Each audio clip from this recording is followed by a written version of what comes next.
Back to that criminal investigation now that drew widespread attention in Fremont earlier this year. Tonight, we've learned that the case has been dismissed, and the prosecutor's office made some very pointed comments about why. Imani Jackson has this 13 Action News follow-up tonight at 7. Remember this video from March? Hundreds of people gathered at a Fremont restaurant to watch the group Dads Against Predators confront a Tiffin man. They accused him of trying to meet a teen for sex. Why you been talking with a little boy? Why you having dinner with a little boy? He contacted me. Fremont police later charged the 68-year-old man with attempted impromptu tuning. But last week, those charges were dismissed. I think it's kind of scary knowing that something that serious is being dropped and kind of not being taken care of in this town. Why this happens depends on who you talk to. The prosecutor's office released a statement saying the case was dismissed over concerns about usable evidence.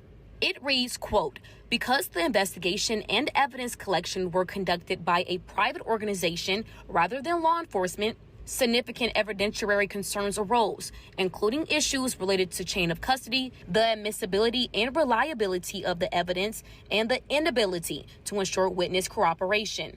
Prosecutors also say they made a direct request for evidence from Dads Against Predators, but didn't get a response.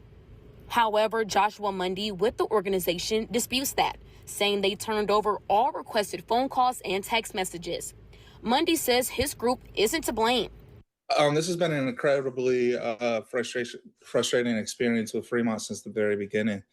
We're going on a decade of catching predators in Fremont with nothing being done and just excuses being made. I also talked with Fremont Safety Service Director Kenneth Frost Wednesday. He is very disappointed, saying the decision was solely of that of the prosecutor, and he's urging the community to not blame Fremont police. I'm just deeply concerned about the lack of communication between the administration, the police department, and the prosecutor's office on higher profile cases like this. In Fremont, Imani Jackson, 13 Action News.